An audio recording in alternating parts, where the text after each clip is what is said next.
Selamat pagi saudara-saudari yang dikasihi Kristus. Mari kita mengawali hari baru dengan mendengarkan firman Tuhan yang diambil dari Injil Markus pasal 9 ayat 2 sampai 13. Tuhan bersamamu. Inilah Injil suci menurut Markus.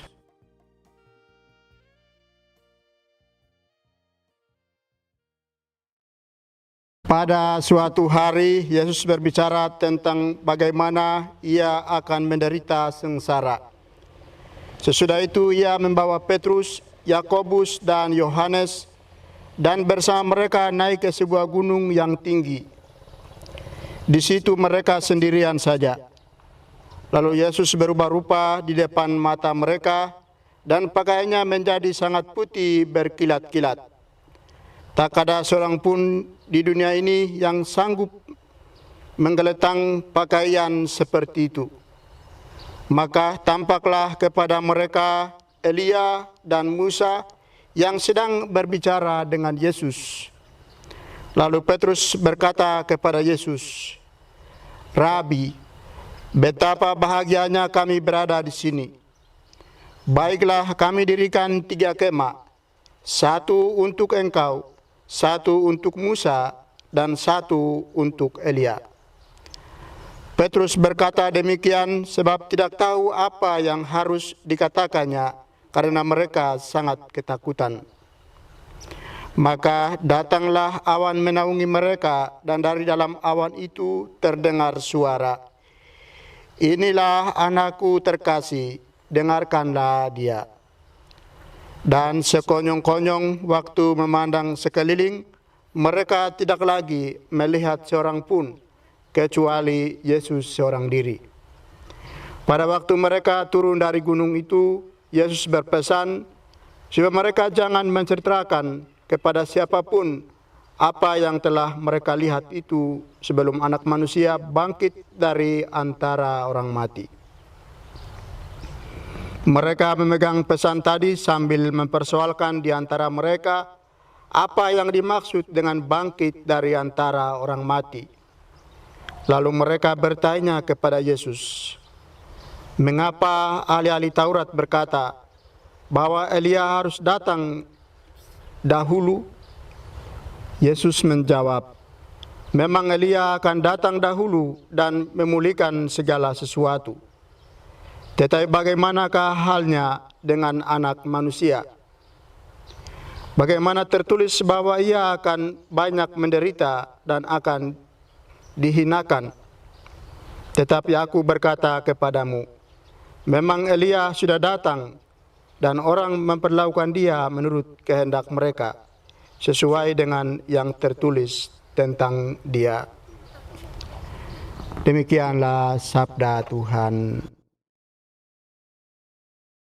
Saudara-saudari dikasihi Kristus, tema yang akan kita renungkan pada hari ini, perubahan rupa.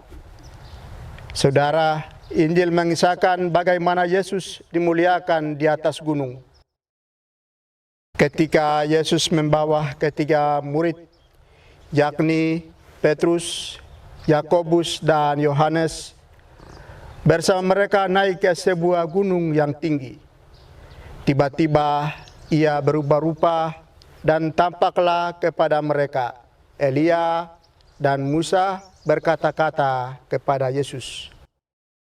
Lalu terdengar suara yang berkata dari langit bahwa inilah anak yang kukasihi, kepadanyalah aku berkenaan. Perubahan rupa merupakan peristiwa penting yang menegaskan bahwa Allah sungguh hadir dalam diri Yesus Kristus. Allah menampakkan kemuliaannya lewat perubahan rupa.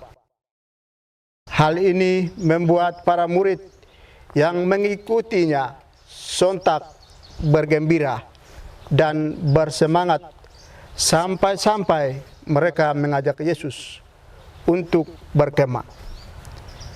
Dalam tradisi bangsa Yahudi, gunung merupakan tempat terbaik untuk berjumpa dengan Allah. Saudara, kita diingatkan untuk tidak lupa diri ketika berada di puncak gunung dan terpisah dari kesulitan hidup seperti kerinduan Petrus. Kisah transfigurasi ini adalah momen rohani di mana Allah memberi peneguhan dan kekuatan atas iman kita. Dunia saat ini membutuhkan kita untuk saling berbagi dan menguatkan, untuk saling menunjukkan wajah gembira dan berbagi kegembiraan, terutama kepada mereka yang miskin dan tertindas. Kehadiran kita setidaknya harus bisa mengubah hidup orang lain. Amin. Marilah kita berdoa. Tuhan, pagi ini kembali kami naikkan syukur dan doa dan permohonan. Terima kasih sudah menjaga kami saat tidur maupun bangun. Terima kasih untuk udara sejuk dan segar pagi ini. Tuhan, kami hendak beraktivitas, kami mohon tuntunan dan pemeliharaan-Mu. Jauhkanlah kami dari yang jahat, dan berilah kami kekuatan dan kesehatan. Ajarilah kami untuk saling mengasihi dan mengampuni. Kami serahkan hari ini ke dalam tangan-Mu. Kristus terang dunia, berkatilah keluarga-keluarga kami. Jadikanlah kami alat kasih-Mu, dan pantaskanlah kami menjadi hamba-Mu yang setia. Amin. Tuhan bersamamu. Semoga keluarga kita, orang-orang yang kita kasihi dan doakan, seluruh aktivitas kita hari ini dilindungi, dibimbing, dan diberkati oleh Allah yang Maha Kuasa, dalam nama Bapa dan Putra dan Roh Kudus.